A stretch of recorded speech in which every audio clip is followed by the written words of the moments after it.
What up, everybody, and welcome to another episode of the Black Expat Podcast. My name is Carl, and I'm excited to be rocking with you guys for yet another episode. It is Good Friday up in America, where a big majority of my listeners are coming from right now, but I'm in Taiwan. It is Saturday. It is Children's Day and also Tomb Sweeping Weekend out here. So it is a holiday weekend for us as well. But I'm really excited for today's show because I have another amazing Black woman who spent some time out here in Taiwan and went back home to America and is doing a bunch of other amazing things that I will let her get into once she calls in and gets on the show. So I'm very excited today to be joined by Krystle. And once Krystle is ready, she will call in and we will get the interview underway. If you're not following me on social media, make sure you guys follow me on YouTube. I've uploaded some amazing videos. I'm on episode 52, and there's some good things for you to see. And in honor of Women's History Month, which was all throughout March, this will be the end of my five-part series where I have had the honor and privilege of interviewing amazing women like Krystle, who will be joining and calling into the show momentarily. So again, some of my side projects I have going on. I was interviewed by ICRT Radio out here in Taiwan. If you haven't, make sure you go and check out that interview. It's live on YouTube, and I will link that in the description. But without further ado, let's welcome Krystle to the show. Krystle, are you there? Can you hear me? Hello. Hello, how are you? Welcome. How are you doing this evening out there in America? I am doing good, doing good. Thank you so much for joining us today here on the show. And if you don't mind, I just want to jump right into it. Can you tell us a Sure. little bit about yourself, your background, what you're doing now, and how you ended up in Taiwan when you were here? Of course. So hello everyone. My name is Krystle Cotten. I am 25 years old and from North Carolina in the United States. So right currently I am a second grade teacher here at a public school in North Carolina. But before, I of course was in Taiwan. And how I got there, during college, whenever I was studying in my undergrad, it was elementary education. So always wanted to be a teacher. And so whenever when I was in college, there was lots of study abroad programs, and I really, really, really wanted to do it, but unfortunately, time, money, different factors like that, I wasn't able to. And so I made it a mission that whenever I graduated, I was just going to travel as much as I wanted to. Always wanted to travel, always wanted to see parts of the world, but I also wanted to bring my other passion of teaching into the mix as well. And so I did lots of research on how I could do that, make that happen. Signed up for a TEFL program in Chicago. So I went to Chicago for a month, and there they just had lots of different options and helped you out with getting a job. And of course, everyone's like, Asia, Asia, Asia. That's kind of like where it is teaching English. And that was, where I wanted to pursue as well. But this little island called Taiwan, this little island, my friend who was also in the TEFL class, she was just like, you know what? I'm going to Taiwan. And for me, I was dead set on Thailand. Like, no, they had the Mm. beaches. Like, I am a beach girl. Like, that was me. And so I was like, yeah, I'm going to Thailand, Thailand, Thailand. She was like, no, Chris, I'm going to Taiwan. I'm like, what is Taiwan? Like, you mean Thailand, right? She's like, no, I mean Taiwan.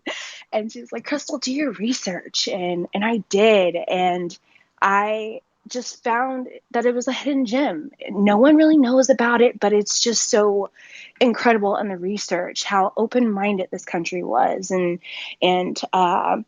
how forward they are, and things that they do, and their government, and I, of course, being a Black woman, I wanted to find a place and find a country that I felt like I could belong in and feel, like I wouldn't have to, like, I don't know, not be Black. I don't know a better way to say that, but I just wanted to go somewhere that I knew that I would be able to fit in. And as I was doing my research and saying that, hey, not only are Black people thriving there, there's also gay rights and LGBTQ rights there, and that's open marriage and all these other stuff. So I was just like, you know what, this is where I want to do, that's where I want to go. And Taiwan. So shout out to Amanda for in my TEFL class for pushing me to go to Taiwan and think outside the box and do my research on this amazing, amazing country. Yeah. So you had an education background before you came to Taiwan, because I know most people I interview, they don't. Right. Mm-hmm. Yeah, so you had an educational background before you came to Taiwan. So you were already a teacher before you landed on the island? Yes, correct. I went, like I said, I went straight out of college. So I didn't have, like any classroom experience other than like my student teaching. But yeah, I'm elementary ed all the way. That's what I wanted to pursue my dream in. At first, I was coaching gymnastics at my mom's gymnastics facility. So I started when I was 14 coaching gymnastics. And when I went through college, at first my major was meteorology, atmospheric sciences and meteorology, because I had wanted to be, I wanted to be a meteorologist since the second grade when I learned about clouds and stuff. So I was like, yeah, I'm going to college for that. And then once I got there and I took those physics classes and I took those math classes, I was like, you know what? Nah, I'm good. Let's go ahead and do what I know I'm good at. And it was coaching. And I found my love of teaching through coaching and working with kids and doing summer camps and stuff like that. And what my mom tells me all the time, a coach is just a teacher, but just with sports. And so I went ahead and changed my major and went through education.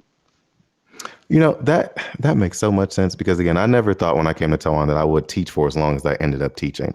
I'm glad I've transitioned out of it now. But like when I was younger, I did a lot of mentoring and like working with students in different ways, not necessarily classroom-based teaching, but I think that's what made it easier for me to transition into the classroom, because I was like, man, I can just be myself and teach a language I speak every day, except I don't get to teach black language because they won't understand it. But Right. so in regards to expectations in the classroom, was working in Taiwan and being in the classroom as a teacher, was it what you expected it? What were your expectations when you were looking into, all right, I'm going to be a teacher in a foreign country? What did you want and what did you end up getting once you actually arrived here? Right. So for me, I really was just like, okay, they're going to be working on just grammar, like grammar. We're going to go through these books and tell you like what is a prepositional phrase and what is a gerund and all that stuff. Because in my TEFL class, that's kind of like what we had to know how the language worked. And so that was kind of what thought I was going into, like teaching the mechanics of it and all those like crazy phrases and stuff like that with the English language. But no, it was more so conversational whenever I got into the classroom. It wasn't like that nitpicky kind of thing that I thought, but it was just kind of getting students just used to talking, used to speaking the language and used to hearing it and repeating it and stuff like that. I've noticed, at least with my job that I had, it was really heavy on the conversational piece, instead of like of course we had the writing and stuff as well, but it was more of that in conversation and getting used to it and seeing words and seeing phrases, and lots of like book reading too. I was working with first graders mostly, and the books brown bear, what do you see, and just things like that. I truly thought it was going to be not harder, but at least more in depth than I had to, because like I said, with my TEFL class, they were like really going through how the language works and how the ins and outs of it and things like that. So which it was just great because that was super scary going in. Like, I'm like, oh no, I barely know the language myself after learning, going through that class. Like, wow, like English is hard. It is a difficult, difficult language. And I was truly worried going into it. But once I kind of understood, no, they're just getting that practice and they're just getting used to speaking the language and not being afraid of it. And I think that was just the main piece, is just getting the kids to not be afraid of the language, and get comfortable with it and get comfortable around foreigners as well. Yeah, I think that was a big piece of my job when I was there.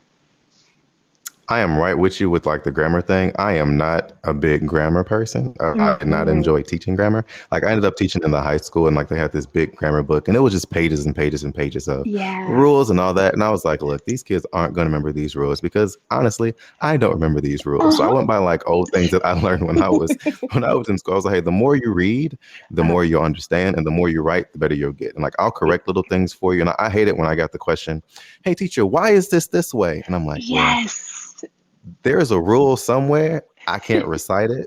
I'm just going to tell you it's wrong. I'm going to help you fix it. So, I mean, Yeah. that's just, yeah, that's just how I kind of went about that. But I'm very, very glad, like you said, that it wasn't heavy on the grammar. It was more on the conversation and like getting to Mm-hmm. know them, the getting to know you aspect of it. So Right. I know you talked about when you did your intro, like how you ended up Mm-hmm. in Taiwan. Like the culture is something that kind of drew you to wanting to be, to be out here and Yeah. live. And Right. living is a big part of, when you relocate to teach because you still have to live here and have homes and Yeah. stuff like that. So like, Right. what were some of the hardest things to adjust to with living in Taiwan versus, coming from America where you're living there? Yeah. So in North Carolina, like we're spread out. We're very spread out. I mean, of course I have neighbors and things like that, but we kind of have our own little space, and then the next door neighbor has their space, and we drive everywhere. You're not just walking down the street to go get something. No, you're getting in the car, you're driving up to the gas station, and then you're coming back, kind of thing. So that living in Taiwan and that in that space in that way, like everyone, I had to get used to people being not on top of you, but near. Like, there's lots of people, and there's, in a area, in a city, it's a big city, but sometimes it doesn't feel that way, because there are so many people there.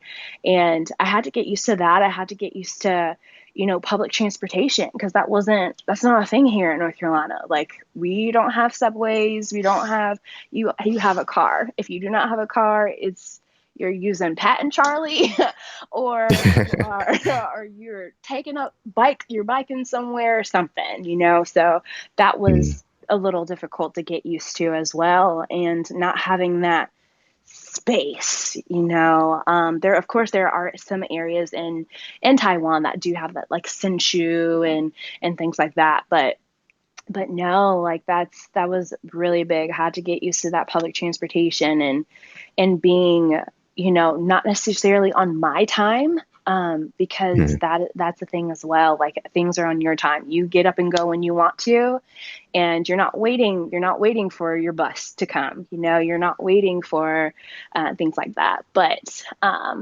the good thing about it is I do love a 7-Eleven run. Like, that's been Oh super man. hard coming back to North Carolina. Like, and it's dead at 9 o'clock here, as well. So I'm not used to walking out at 10, 11 p.m. and there's still people out and about and walking around, and lights are still on and everything. Like, no, everything shuts down here at 9 o'clock. So that was in a good way. It was different. But another thing, oh my goodness, I just realized this: not flushing the toilet paper. Oh Jesus. Oh, Oof. Oh man. that I still haven't was gotten used to that. I know that was super, super hard. And I must admit, like, that first month, Probably every other day I flush my toilet paper. Honestly, I was like, oh no, I do hope I do not mess up this plumbing. But it's true. Like that took a while for me to get used to. And it's still now I probably wouldn't be okay with it. But it's that was definitely like I just wanted to flush it down the toilet and move on and get away with it. But no, because that's where it belongs. And the funny thing is, like in some places, like in smaller areas in Taiwan, you're not supposed to, right? So if you're in like a small country or like town, a small town, because their plumbing is bad. But in like yeah. big cities, you actually can like I actually asked the government, like, can we? You can flush it down the toilet. It's just What? people were so used to not doing it that they don't do it. So like Patrick and I, we have the bar here, and Yeah. we're the only ones that work here. Pandemic, whatever. So Mhm. like. It's always disgusting at the end of the day when you have to go and clean up the bar bathroom because it's like, man, wow, Ah. the damn, it just be everywhere. And I'm like, why the trash can's right there. It's like, if you can't find the trash can, just put it in the damn toilet. Yeah. We don't even have a sign that, sorry, like I got a little emotional about that, but yes, that is annoying. I'm sorry. Oh my God, no, you're fine, you're fine. But that was, yeah, that was my mom came with me too for the first 2 weeks. And like she made like a sign, like a sticky note to put like right on my bathroom door, do not flush the toilet paper. And I was like, oh gosh. And that was, ugh, yeah, that was super, super hard. Super hard. And the trash cans, I guess, of course, and here in North Carolina, you have your big trash can. Every house has one, and you roll it out to the street on Thursday, every Thursday, and then it comes and you roll your trash can back. But you have to like catch it and stuff like that. That was a little difficult to get used to too, but after a while it was whatever. And make sure you have to be home. That's another thing too, just making Yeah, yeah. sure that you're home so that you can catch it. But other than that though, like it was Taiwan was a pretty easy transition. I believe like once you get used to it, it's kind of like that's just how it is. That's whatever. But yeah, like I don't know. Just it is lots of things. It is different things, but I don't know. I I just think it comes with it. It comes with it, and it comes with learning and learning more about yourself as well. And of course, it can be uncomfortable at first, but once you get the hang of it, you get the hang of it. Hey, it's Taiwan. That's why I'm here. Yeah. So, mhm. Because because one of the things I know, well, I did appreciate about the way that the trash system works. Because I know the trash truck comes for some, like we live in certain areas, like the trash truck comes every day. Then you have to Yes. run your trash out and throw it on the truck, and then people ride past. But I do Mhm. appreciate how convenient recycling was or is, because I know Yeah. back home, or at least where I was in Chicago, it wasn't easy as it is now, even in Chicago, to recycle. But in Okay. Taiwan, it's like everything's it's easy to recycle in our buildings that we used to live in. But Yeah. also I know for me, it's like pumping my own gas. I do appreciate that I can just pull up on my scooter and then like True. they pump the gas for you. I know in America, it's like, man, you got to get out. If you didn't have a credit card, you got to go in the gas station and pay, Inside. come back, and Hmm. then Chicago be freezing cold, and it's like, man, my hand Yeah. about to fall off. Um, I wouldn't want somebody to pump my gas in the cold because like I would feel bad. I would just do it myself, but I do appreciate Yeah. that. And man, the safe haven that is 7-Eleven. Like you just know that at any time, it's 24 hours at any time of the Yes. day. Not just that it's 24 hours and it has literally anything you can ask for, from water to Hmm. medicine to toilet tissue to juice, food. It's just that Everything. it's safe. Like in Yeah. America, and probably at 3 a.m. I probably wouldn't go to a 7-Eleven Oh or no. walk there. You know what I mean? Like no matter where I am in the country, it doesn't matter. Yeah. But in Taiwan, I legit would wake up at 3 a.m. and like, oh man, I'm hungry. I want a Hmm. snack, or I ain't got no toothpaste, random stuff like that. And I can go to Yeah. 7-Eleven safely. And I sometimes I don't even lock my door. I would just like walk out, like run to 7-Eleven and then come back, nothing stolen. Right. So yeah, the Right. safety that comes with, being in Taiwan was a really big thing for me as well. Again, Yes. another reason why I'm glad to be here. Right. And But I can, yeah, definitely you know, agree with that. Yeah, I had really quick, I had on my keys, I had pepper spray on my keys when I had first come to Taiwan. And I think like I took it off like 2 weeks after I came because people were like looking at me weird, like looking at my keys weird, like because I had like a key fob, so I was like walking with it on my hand, and they're like, "What is that like blue thing like hanging on her keys?" And it looks like a weapon, so I like took it off because like I don't need it. I do not need this pepper spray here. Like no one is gonna bother me.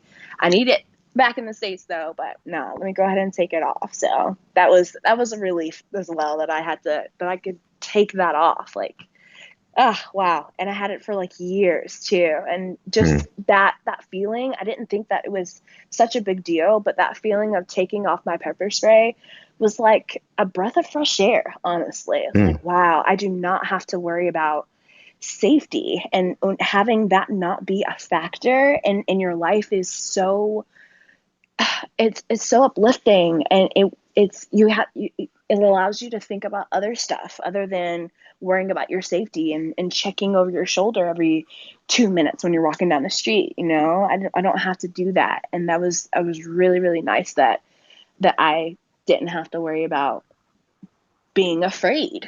Being afraid, just being me and walking down the street as a woman, as a Black person, period. So yeah, I love the safety aspect, and I'm glad you brought that up.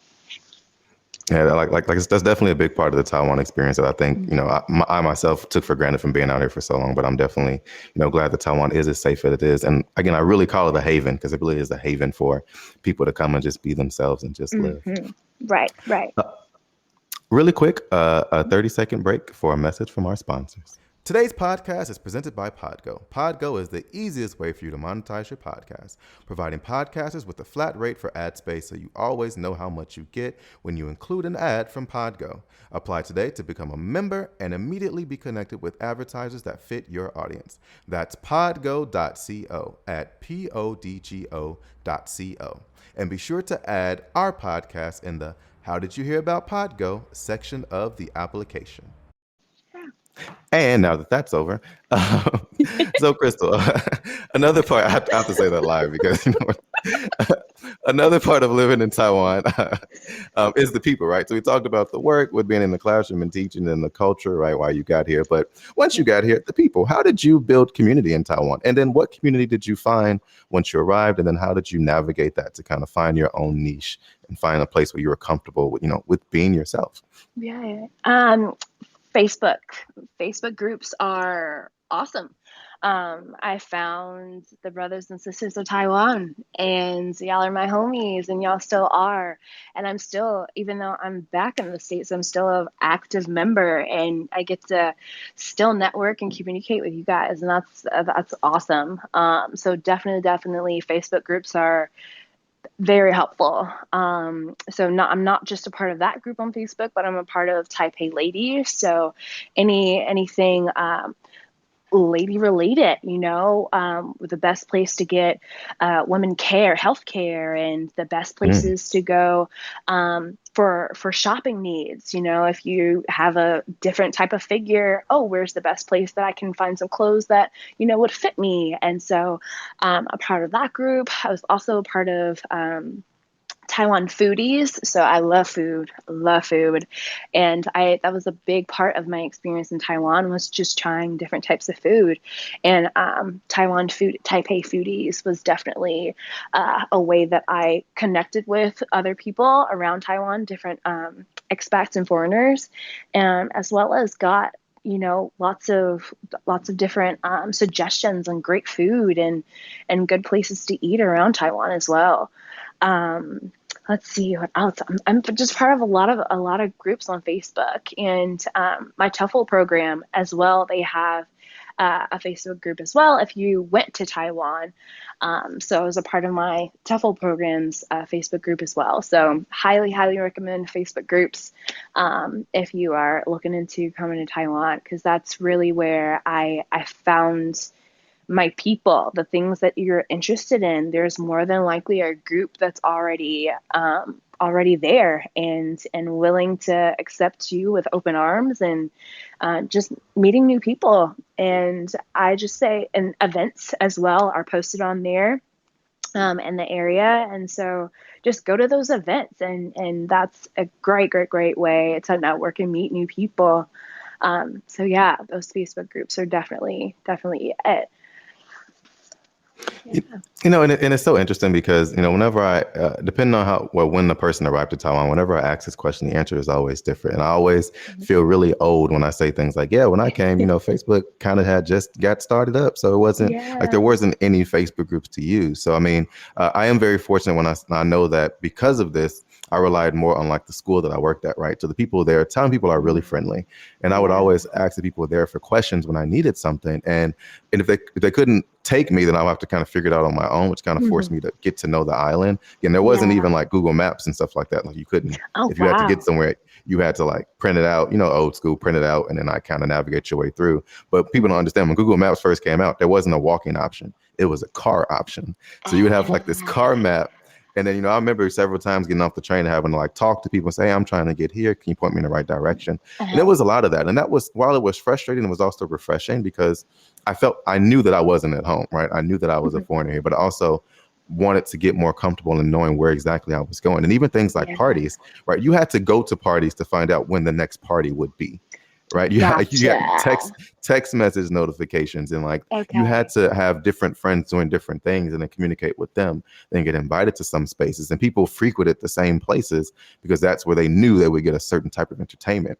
Whereas now I feel like, in Taiwan, I have too many options where it's like on a given weekend, there's a Jamaican party here. There's an R&B party here. There's there's taco Saturday here. I love tacos. And it's beer. It's all you can drink beer here. It's like, man, I don't know what to choose from. So again, while technology is great, I feel like I was able to meet more people because in different ways, because I just had to force myself to communicate with them and like, hey, where do you guys go for fun?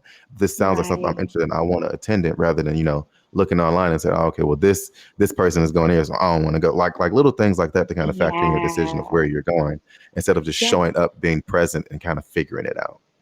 I see that. And that's very cool. Like how different that is. And I'm glad that you mentioned that as well, like asking around. And that was a thing that I still had to do, that like with asking, like with MRTs and stuff like that. I would ask a local, like I would show them a picture and like this here, like what was it, like Sika or whatever, like that word is. I'm like this here, and a lot of people are friendly enough to like try to help you too. They're not just gonna like look at you like you're crazy, but no, they actually do try to help you here. And that was awesome too. But I'm with you on that, because there are some options, like there's so many, and as well as like on Facebook you can like click if you're going or not, and you can look at that list of all who's going. I'm not really feeling them. I'm good. Let's go to a different event or things like that. So I do agree. Like it is great to have options, but at the same time, it can definitely kind of bite you in the butt as well. Yeah, because again, I remember looking at pictures like, man, that flyer doesn't look good. I don't think I want to go to that. Right. But I know like old school crowd be like, man, hey, this party is gonna be this kind of food. Oh, okay, cool. It wasn't even like a question. Okay, cool, I'm there. Where is it? Right. Where's at this MRT station, or I need the exact MRT stop, and then give me like the vicinity, and I'll walk around and figure it out. They're walking around figuring it out made me stumble upon a bunch of great small bars that I went into because I got tired and got lost. See, hidden gems. There's tons of hidden gems around Taiwan too, which are great. Those back alleys, man. Like you think you're like going down a road and there's nothing there, but no, there's this huge bar there, this huge restaurant that no one has even heard of, and it's like, oh wow, there's lots of people in here, and I had no idea this was even in here, but everything's like tucked away. And that's the great thing about Taiwan too. There's just lots of little things just tucked away on an alley that you stumbled across. Like you walk down the wrong alley and whoa, here's something here. Like that's really cool about Taiwan. Well, I do want to circle back to teaching just for one moment, because I do want to ask. I know because you came to Taiwan with the intentions of teaching, to have a little bit of an educational background, way more than myself. So like, did teaching in Taiwan, and increase your level of passion that you had in the classroom? Did it change your perspective about being in the classroom, and like how has it impacted you in regards to your teaching methods back home? Yeah. I am I'm more patient now with students than I was before. Of course, being you have to have a somewhat level of patience whenever you're working with tiny human beings wherever you are. Mm, But just with I learned how to take my time with my teaching, and I'm not like talking like this really like fast whenever I'm teaching and trying to get my point across. I have to like slow it down, break it down, and if they don't get it, if they don't understand it, break it down even further. And if they don't still understand it, all right, let's go back to the drawing board and figure it out. That way and has definitely helped me after teaching in Taiwan and to bringing that back in the States. And as well as like my teaching style is it's still the same in a way, but it's more student based. I kind of go where the students need me to go. I go to them. I mm, meet them where they are instead of trying to you know have these. Of course, it's good to have high expectations for your students, but I'm not saying, hey, I want you to learn all these words and phrases and things like that within a week. No, like I'm more manageable with my curriculum and things like that. And it's definitely, again, meeting them where they are now and helping them grow from there, instead of just throwing something out there and saying, hey, meet this goal, meet this expectation. That was definitely something with my patients as well as my class management as well, that has really been a factor after teaching in Taiwan. And what was your question before that? Sorry. Oh no, like or did teaching in Taiwan in any way like elevate your passion for teaching overall, or shifted Gotcha. in any way? Gotcha. It really just helped me understand that this is something that I want to do. Teaching is what I am born to do.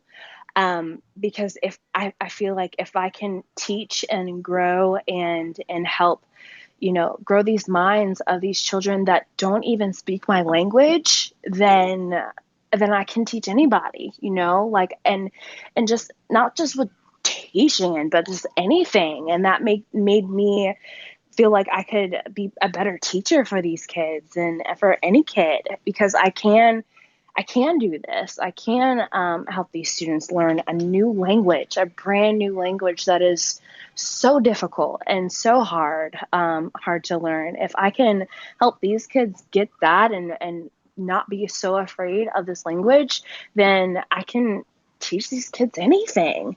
Oh yeah. And that really helped me like solidify, like, yes, I want to be a teacher and this is what I'm supposed to do. But on the flip side as well, just not necessarily teaching in Taiwan, but being in Taiwan helped me feel like I can do other things as well, because I Mm, have noticed like a lot of expats that come over to Taiwan or any other country, they start teaching first and then they grow and they spread it like then they grow and they spread their wings and they find their other passions and make a career out of those other passions, and teaching is like a building block for them. And that's how I feel as well. Like I can teach and I do have that passion of teaching and I know that I was born to do it, but at the same time I can definitely do other things that I would like to do too, and explore those options as well. So yes, Taiwan has definitely helped increase my passion of teaching tenfold, but it has definitely also given me the drive and the mindset to that and to know I can do something else. I don't have to just teach in order to be successful in this country. So Man, Yeah. I've been podcasting for all this time and I've never been able to put what I've been trying to say about that so eloquently. Thank you so much for saying that. Of That's essentially what I was course. trying to, because I always was like, yeah, like I grew out of teaching. Well, it really wasn't that. It was like you said, it Mhm. was I realized through teaching gave me so many foundational things and built me up Right. in so many different ways that Mhm. it prepared me and it equipped me to be able to do the things that I'm doing now and pursue the passions that I'm pursuing now. People Right. always were like, well, how did you do that? I'm like, because the way in which I use my time while teaching in Taiwan is just different than what I would have done while I was in America. And to Yeah. be honest, a lot of jobs, just from my experience, don't want to build you up, right? They want to build you up for what they need you to do, not necessarily for what you're interested in or in different ways in which you can be successful. Some jobs do that, Exactly. some managers do that, but you don't really get that. In Taiwan, you're kind of, I don't want to say necessarily forced into that, but if you want to Mhm. make the classroom experience fun and engaging and, a good time for you, if you put Mhm. the right effort in, then you do challenge yourselves to teach things in a different way, right? Because you can Right. teach the same content the same way every time, but that gets boring, at least for me. Boring. So, Yeah. so I challenged myself. All right, maybe today I want to sing it, or today I want to draw pictures, or I want to do this. And from trying all these different things, from Googling and all that, you just expose yourself to so much that you then take into your own personal hobbies and your own personal passions, which is a good Exactly. segue into my next questions. What passion did you kind of discover or rediscover through the time you spent out here in Taiwan? Yeah, definitely solo travel. I am a solo traveler. Like I did a couple of trips when I was in the States, kind of just to prepare myself to for this move.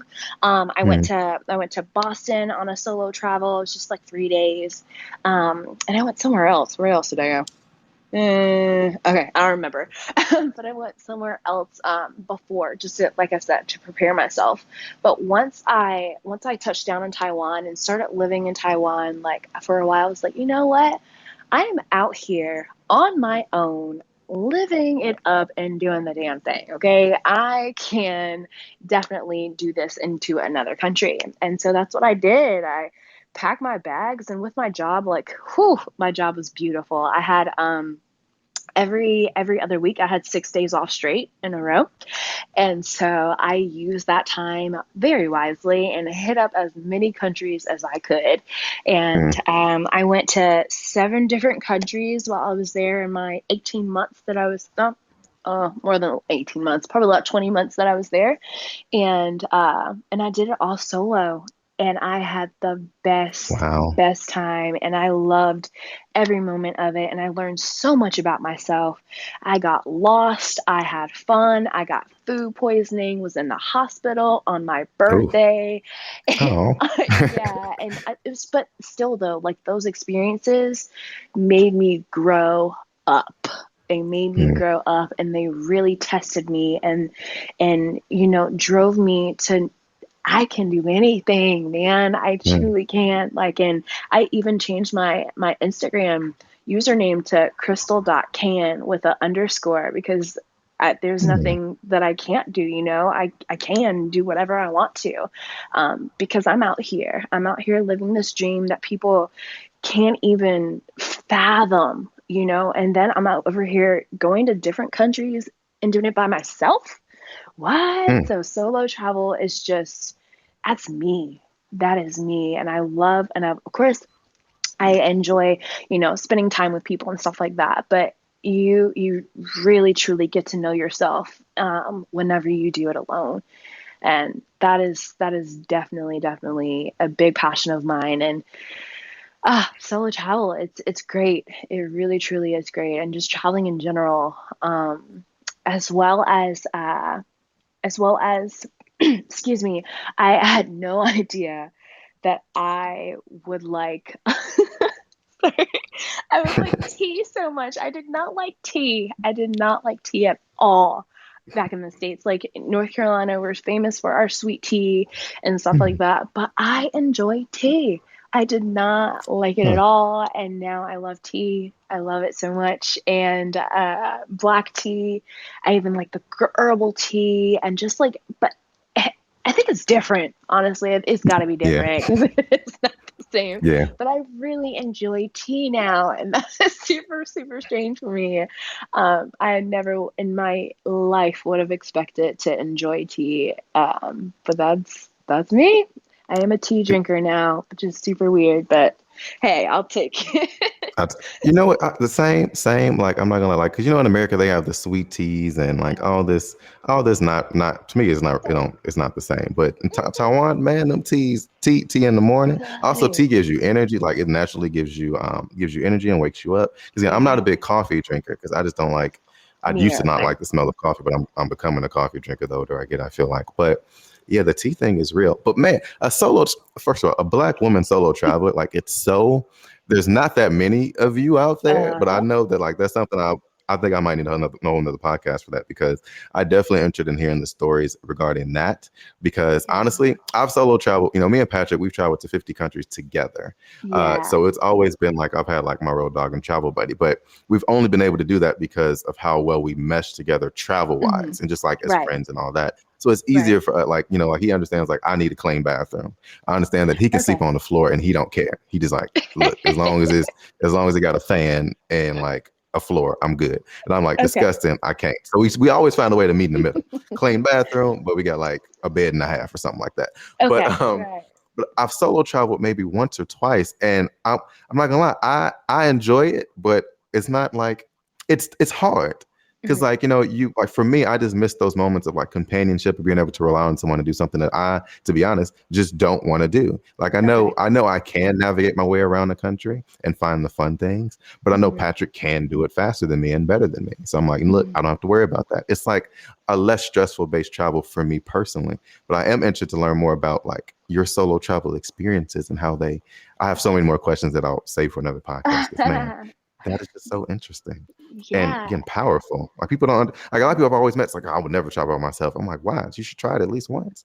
Definitely, definitely. And the thing with solo travel that I learned, you don't have to be alone if you don't want to. Mm, It's definitely, especially it depends on where you stay too. I ended up staying in like pretty much hostels and stuff like that. So, you do meet a lot of people. You will definitely meet people. There are lots of different solo travelers that are traveling as well. So you do meet people. You do. And every country that I went to, I met a group of people and I went on different excursions or whatever with them. But whenever I was mm, done, whenever I wanted to be alone, I left and I was alone.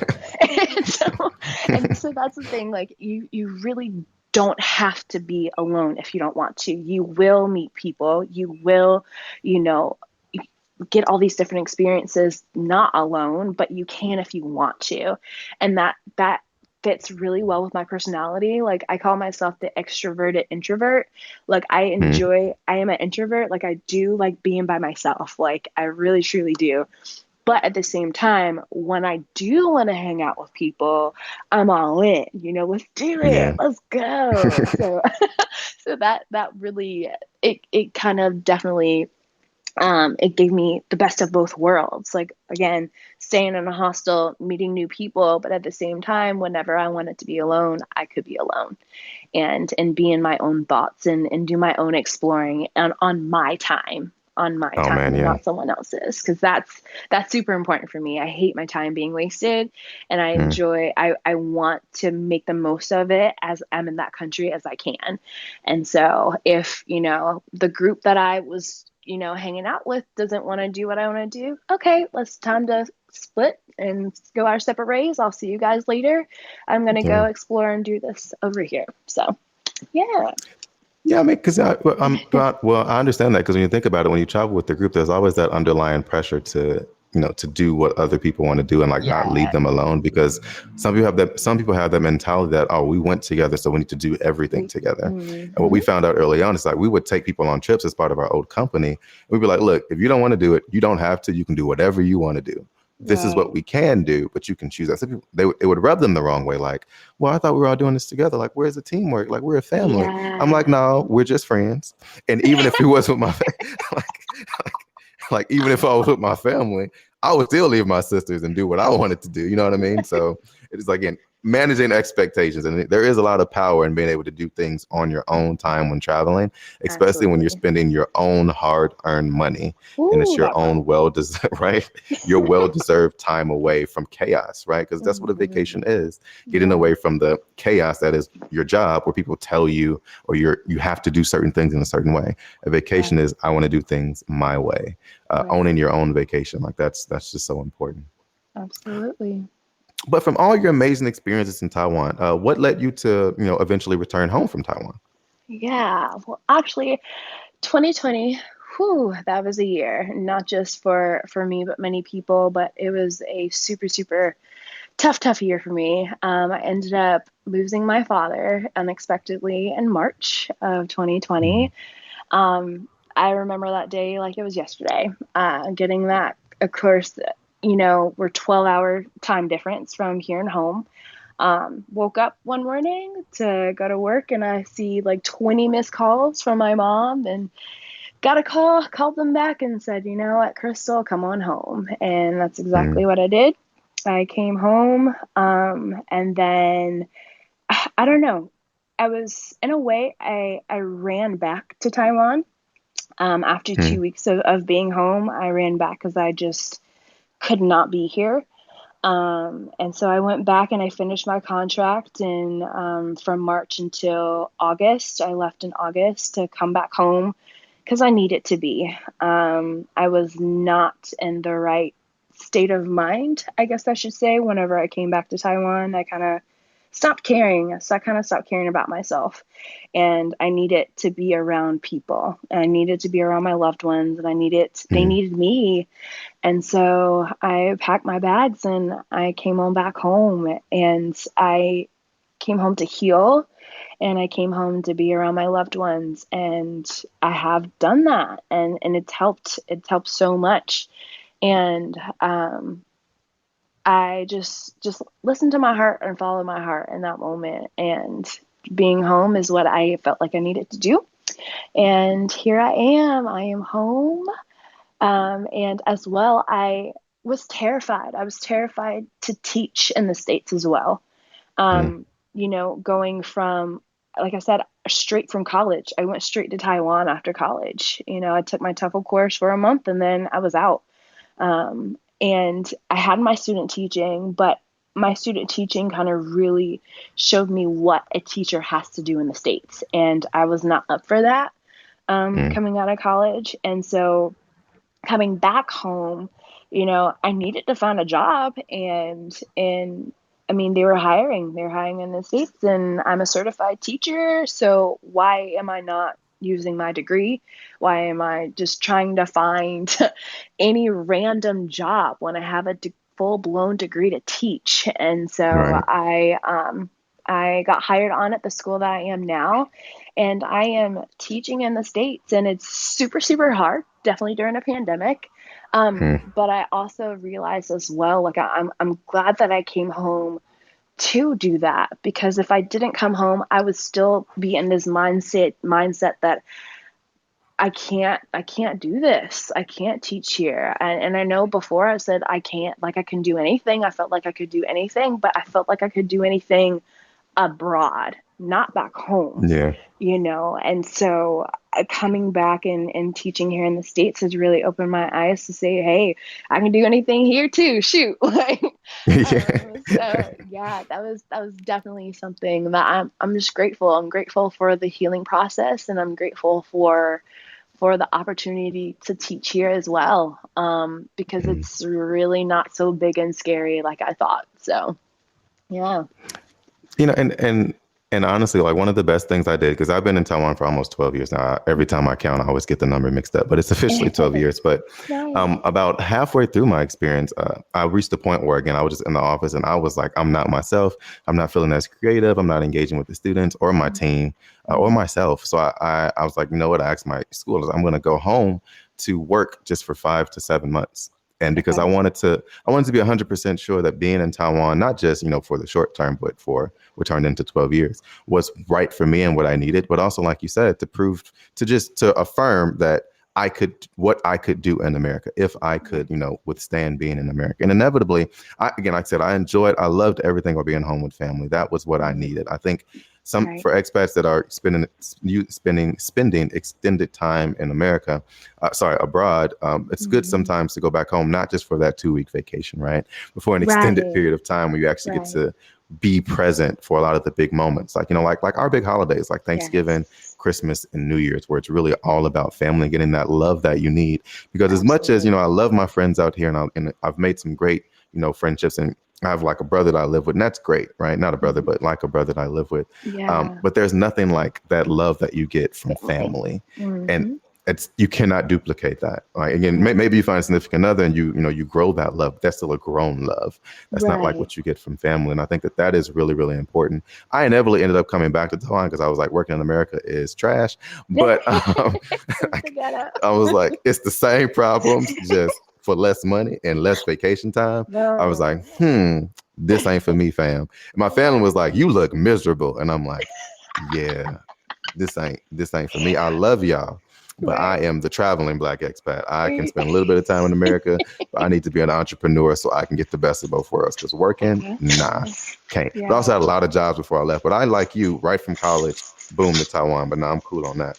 But like, Right. what are some of the things that you miss about Taiwan? Um, if there is anything you miss about Taiwan. What? Like almost everything to be just like the way of life. Like it's just so easy. It's just so easy to live there. Like I said, I had to completely shift my brain over to the whole living back in the States thing, and not just living back in the States, but living back in North Carolina, where I am driving everywhere again. Because I'm not a huge fan of driving, to be honest. And so I had to like get back, like, dang, like I'm behind a wheel and I can't just make the 7-Eleven run real quick. I can't just Mm-hmm. walk out at 2 a.m. and go run real quick. Like you said, leaving the doors completely unlocked and stuff like that, and I'll be right back. No, like I had to get in that mindset again. I had to, you know, shift my brain back in, I guess I could say, survival mode in a way, like having to check my shoulder, check behind my shoulder all the time, because I didn't have to do that over there. So, having to transition your mind back into that. I miss the food. God, I miss the food. I miss xiaolongbao. Like that was Oh like I man, had yeah. xiaolongbao like twice, 2 to 3 times a week, and I have not had any yet here. Oh gosh, I miss it so much. Um, the safety, the people, the culture, just, and the nightlife. I am, like I said, things close at 9 o'clock here, but the nightlife, being able, even if there's nothing to do, just walking down the street at 2, 3 a.m. and not have any care in the world about Mm. who is going to mess with me or who is, all this other stuff. Like the fact that I can do that there, I definitely, definitely miss. Um, and things like that. Living in a city, living in a big city, in Taipei, like that is a big transition too, to coming back to a suburban rural town here in North Carolina. That was big, but I love the freedom. You're just so free in Taiwan, in my opinion.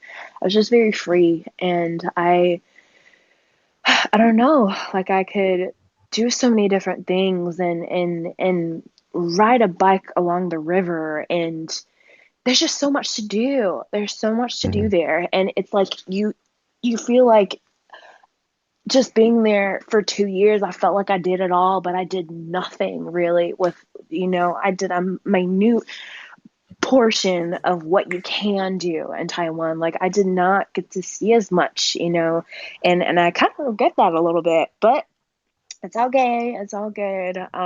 But yeah, there's just never ending possibilities of what you can do in Taiwan. And I definitely, definitely miss that, especially now since over here in the States, we're crazy at this COVID business and stuff is closed. And honestly, I haven't seen much of my family, to be honest, and things like that because of COVID.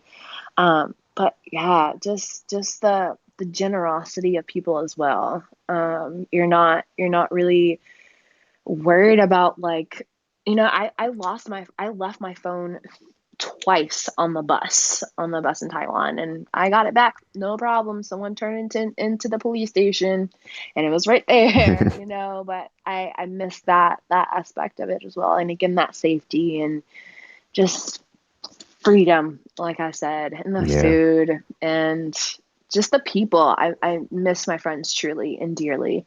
I really, really do. Well, yeah, that's a big piece. I do miss it a lot. There is nothing like I call them like like I call them Taiwanese wellness walks, where it's like really late at night and like it's not as Yes. humid because Taiwan humidity will put you down, but Whew. like it's a nice breezy day, a breezy evening rather.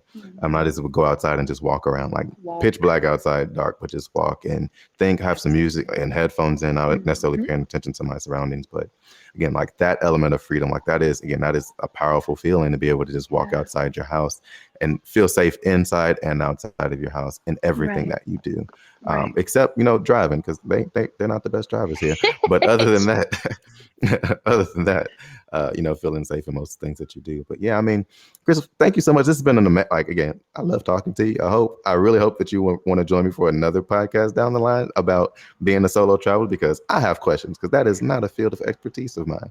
But Of I feel like course. that my audience could definitely, and myself could just benefit from hearing some of the stories that you have and your experience. But at this point, are there any questions that you have for me or anything else you would like to talk about? Um, what? Okay, so you did say that, you the reason why you decided to come back to Taiwan is because you felt like that's where you needed to be. Is that I guess my question is like again, like what made you know that hey, I need to go back to Taiwan after you came home and things like that? Yeah, for me, because when I came home, that was because my mother was sick, and I went back because I was the only sibling that was able to just go back and just be with her 24/7. So Okay. the time I spent back, I was just, I was taking care of my mom and make sure that my family, giving them support that they needed, and Right. being there for my mother, which was great. But also like this was the extended period of time, but I also took up another job because I really wanted to see if I wanted to work and just be in Taiwan permanently, or work and go back to America and have a life there and see the Right. differences and like have my own kind of analysis. But again, it was just like being back at home was great, but I'd Mhm. realized that, and I don't want to use, I'd realized that the type of experiences I was seeking, I wouldn't be able to get by being back home. Okay. And Okay. I really needed like the lifestyle that I was like traveling all the time, being able like having more control of my time was the biggest factor for me, because I felt Mhm. like when I was working in America, like my time was too controlled for me. Like I didn't really have the space to be the creative person that I was destined to be, that Gotcha. I've now discovered that I am able to do. Like I would have never gotten into podcasting as seriously had I remained in America. I would not have been able to open my own bar. Like I wouldn't have Mhm. had this mindset that I had I remained home, because home was super comfortable for me. And I didn't want to live Right. in another state. And I didn't like the way that I felt. Again, I was pulled over by the police. This was before the events of last year. Like, man, this Mhm. was a scary feeling. It was, oh, your lights were off. Why don't you just, he took my ID and all that just to say like my light was off. Like, I Wow. didn't like the feelings that I was getting, from being back in a place that was my home. Right. And I didn't Right. like that. Again, I love the family, but I didn't like the feeling. And one of the things that I experienced when I was younger Mm. was, again, remember crying. I wrote it in my book and I talk about it all the time, but I had a bunch of internships. I worked in insurance and marketing and all these things, finance, all these areas. And I was at one job one day and I just felt like I was in the office. I was like, Ma, I don't feel like I'm myself. I feel like I'm Mhm. forcing myself to be a person that I am not.